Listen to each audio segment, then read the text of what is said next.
Well, this Sunday and in gathering, we're doing something just a little bit different in worship because we want to highlight the work of the theme year that Reverend Cantor pointed out in our welcome. We're calling this programmatic year in the church, yes, a year of engagement and service, and we're focusing our energy on the spiritual tasks of building deep relationship and community and serving the world. Before the summer got started, we invited a variety of leaders in our congregation to join in conversation with us, people who had said they wanted to try and build this kind of year with us. And what you're about to hear from them doesn't represent a top-down approach in planning, but rather a diverse selection of passions and interests and activities of members of this congregation. The opportunities to serve are divided up into tracks: neighborhood, community, and global. After you've heard from each of these groups, we're asking you to identify which track you think you'd be interested in getting involved in on the insert in your order of service, and the ushers will collect those on the way out. Now, if you're like Daniel or me, you'll hear what the lay leaders have to offer and say, I don't want to pick one track. I want to be able to do all of those things. And you should know that every single offering this year is open to every person that wants to be a part of them, but we're hoping that you'll treat this kind of like a college major. You don't have to take every class or opportunity offered, and you can't only do things within your major, but there's something that happens when you allow yourself to focus and go deep and meet others who are committed to the same kind of things and interests that you are. After the service, there will also be at the theme year table some stickers that identify each track that you can put on your name tag, and this is a way to visibly identify in a big church other people who share your passions and interests. We're even going to have something that we're calling a track meet on September 27th. That was Daniel's idea for the name. Where you can sit down face-to-face with other people who are going to be involved in projects that you are and figure out concrete ways for you to be involved and make a difference. I do not have to tell you that engaging the community and serving the people with whom we exist these are values that we already hold dear here. Our lay leaders have done so much of the heavy lifting by planning programs and opportunities that are easy to try out and are actually fun ways of meeting people in the church and the community and serving the world. We often literally preach to the choir, even today, but I know from my personal experience that if you look at opportunities like these and you engage with them from a deep place, your life is changed. It's richer and more full, and the world is better off for it. So we'll invite you into these opportunities from a place of spirit this year, and I'll let our lay leaders do the job of explaining these tracks and inviting you in.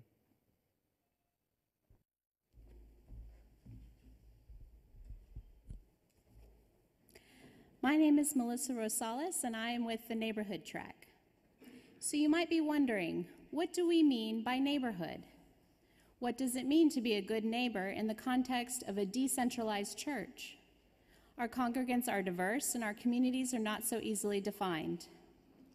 After much discussion, we decided to focus on 3 specific types of neighbors: our neighbors in the pews, the faith communities around us, and our neighbors next door. Starting with our neighbors in the pews, who is your church neighbor? What's their story? What interests do you have in common? How can we make coffee in Channing Hall feel a little less like the first day in a middle school cafeteria? We start by getting to know one another better. To this end, the Neighborhood Track has its first project already underway. You may or may not have noticed the community interest survey that has been going around recently. If you have filled it out, thank you. If not, please do so. This survey will help all 3 of the tracks, as well as the church at large, to better focus their energies on the interests of the congregation, as well as connecting you with others in the congregation who share your passions. We will present some of the findings at our first official neighborhood track event on September 30th, a good old-fashioned church-wide picnic. Complete with music and activities for all ages, this is a chance to relax, make a few new friends, and catch up with a few old ones. We need your help planning and executing what will hopefully be the beginning of a new tradition. The second type of neighbor we will look at is our geographic neighbors in the faith community, those congregations that reside within a few-mile radius of our church. Early next year, we are planning an engagement that offers an opportunity to better understand these congregations and hopefully help them to also better understand us. We will start here with a class on Unitarian Universalism in a nutshell, figuring out how to explain UU to someone else without being too wordy. Then we will send out ambassadors to attend a worship service at those selected faith communities.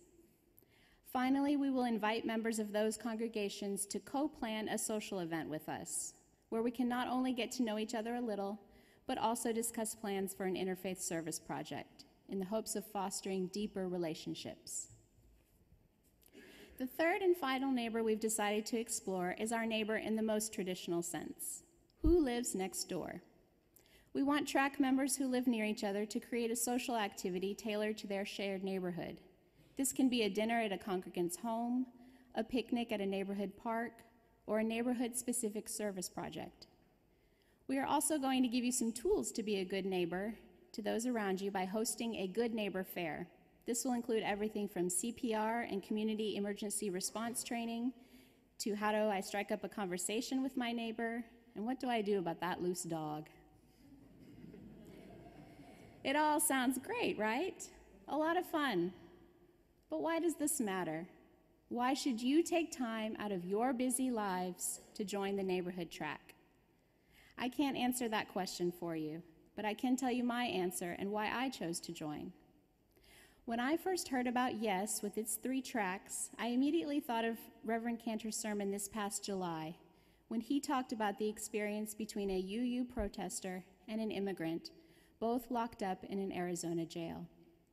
Those words exchanged between 2 women, I see you, I love you, sí, se puede, rang through my mind. I think they apply here. Neighborhood, I see you. You and I are living side by side, day by day, sharing this world. But do we really see each other? Community, I love you. If we do see each other, then how can we not take care of each other, reaching out, loving, and serving? And global, sí, se puede. If we are serving and caring for each other, then in this world there is nothing we cannot accomplish. There is no injustice we cannot right, if only enough of us stand together in love. For me, it begins with neighbors, with you and me, and all the people close to us every day. It starts by seeing each other, just noticing. Then as we get to know each other, that energy builds, and we begin to do good works together. Our goal is that by the end of this theme year, you will feel more confident and connected towards each other, towards the religious community around us, and towards those you wave to every day. We have a lot of fun and exciting things planned, but none of them will happen without your help. And that's why you should say yes to neighborhood. Thank you.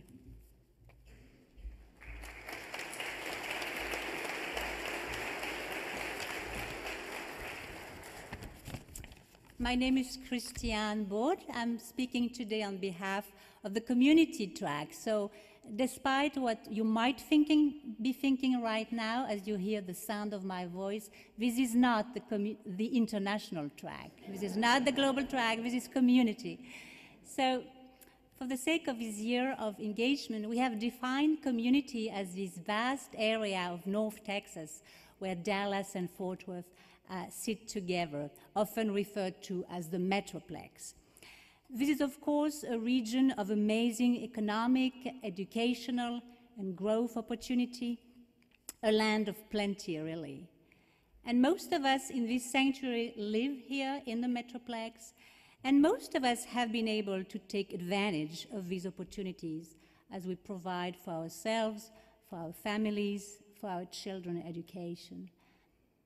But as we look around us, as we read the papers, we know that in this seeming land of plenty, there are also plenty of area of needs, plenty of people struggling to meet the basic needs of shelter, of food, education for their children.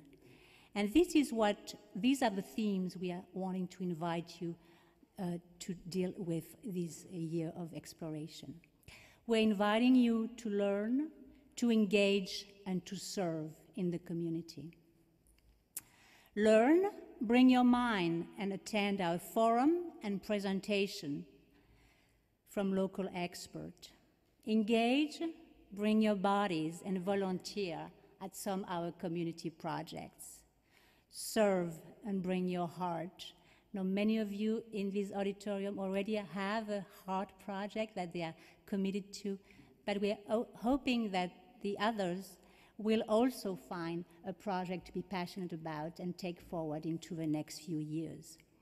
So let's take a look at what we will do. First, starting with shelter, we will go and visit the Bridge Homeless Service Center downtown and learn what the city and the county are doing to move people from homelessness into homes of their own, what the challenges are and the solutions, and what we can do about it as individuals and working together. We will also help our YRUU youth collect clothing that are donated by church members and take them to our longtime partner, North Dallas Shared Ministry. A second theme, food and food insecurity. We will hear from the great people at the North Texas Food Bank, and we will try to learn why is it that so many still go hungry in our area, and what we can do together with the food bank about it. Every month, we will volunteer at the food bank, and we will sort and pack some of the thousands of pounds of food that go out to the hungry every week at the food bank. And children 10 and over are welcome there. Now, another solution to the shortage of wholesome food for everyone is for people to grow their own food. And there are many such community gardens around the Dallas-Fort Worth area where people are doing just that. And we'll visit and work at two of them. One of them is the garden of our sister UU Church in Plano, and the other one is Lake Highland Community Gardens. We will go visit and work there, and a large percent of the crop goes to food pantries in the areas, such as the Soup Mobile. So again, children are welcome there. And the third theme is education, children education, that is. So we have partnered with two local organizations that work directly inside the schools, public schools, to enrich the curriculum and increase students' engagement. One of them is called Real School Gardens. It is also a gardening project, but this organization builds gardens inside the school campus and use them as true outdoor classroom, centering the curriculum around the gardens. So we will have an opportunity to get our hands dirty and do some heavy lifting as we build trellis and boxes, plant, water, as we install a new garden in one of their chosen schools. And finally, the second organization working on education is a brand new organization in Dallas called the Launch Collaborative. They are working to extend the students' learning hours in the school using volunteers. And we will work with them at one elementary school not too far from here at Central and Lemon. And through the year, we will work there with the children. So here you have it: shelter, food, children education. I hope you will consider joining us on the Green Team and come to learn, to engage, and to serve with these organizations. bringing your mind, your body, and your heart as we join together a Unitarian community, working into the larger community to make North Texas a better place for everyone. Thank you.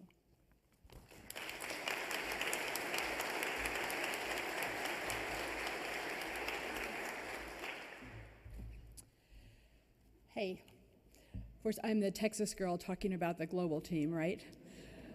So I represent 10 dedicated folks who've been working this summer, and my name is MarySue Foster.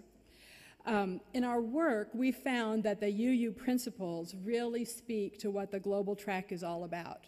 Our 6th UU principle says, we covenant to affirm and promote the goal of world community with peace, liberty, and justice for all. And we wanted to find tangible ways that all of us here in Dallas could work on that. This year, we will work toward this goal by first gaining an understanding of international issues. We believe that this understanding will fill us with compassion and drive us to get engaged. We're planning projects and events for adults, youth, and children in our congregation. By focusing on international issues of religious and cultural diversity, immigration, and economic justice, we will learn how these issues impact the global community and find meaningful solutions through local projects with global impact. Our first area of focus is religious and cultural diversity, specifically building community with our Muslim brothers and sisters right here in Dallas. We know that the Muslim community and faith are not well understood. We want to be more informed and connected to these neighbors of ours right here in Dallas. We will use the UU Service Committee's Introduction to Interfaith Dialogue to deepen our understanding of the Muslim faith and community. Then, we will hold an intergenerational community dinner with a local mosque or other Islamic organization to get to know our Muslim neighbors and for them to get to know us. Our second focus area is immigration. The world lives here in Dallas. The lives of individuals in our cities are deeply impacted by immigration laws and policies. We want to learn about the issues and to build relationships with immigrant communities and families. Also, the Texas legislature begins its annual session in January, and we think this education can inform our actions as citizens. We will conduct an all-day workshop on Saturday, February the 23rd, with learning panels, speakers, and a video. The workshop will be produced in collaboration with refugee and immigrant-focused organizations and churches. We will focus on how we can best help these communities from their perspectives. One possible outcome is a youth leadership exchange among organizations. And we also plan a holiday collection drive with Mosaic. Our third focus area is economic justice, with an emphasis on women around the world. The PBS screening of Half the Sky, a documentary, on October 1 and 2, will provide an introduction to the power of global economic justice issues. KERA is collaborating with us to create an afternoon screening with a panel of experts to deepen the viewing experience for their PBS audience. Dr. Sharon Welch's workshop on Saturday, October the 6th also provides some insight on economic issues. Action projects will then be determined in collaboration with local organizations. Are you getting kind of a theme here about our theme? We've also chosen the book Half the Sky by Nicholas Kristof and Cheryl Rudin to inform our work in the global track. This powerful book provides compelling stories to deepen our understanding and arouse our compassion. It also describes many great organizations right here in Dallas that we can partner with. As we look at our calendar, beginning in October and all the way through to March, there is at least one global event or learning experience every month. So what do we hope to accomplish with the global track? We will develop a deeper understanding of cultural diversity, immigration, and economic justice. We'll get to know our diverse neighbors here in Dallas, and they will get to know us. And by acting globally for local impact, acting locally for global impact, we will experience how we can make a difference. And I want to leave you with this thought. No matter what, one person always makes a difference. So look, I know that some of you are already engaged in working on these projects and issues, so come and join us and educate the rest of us. We invite you all to join us to work toward our UU goal of a global community with peace, liberty, and justice for all, and to make a difference for our world. Thank you.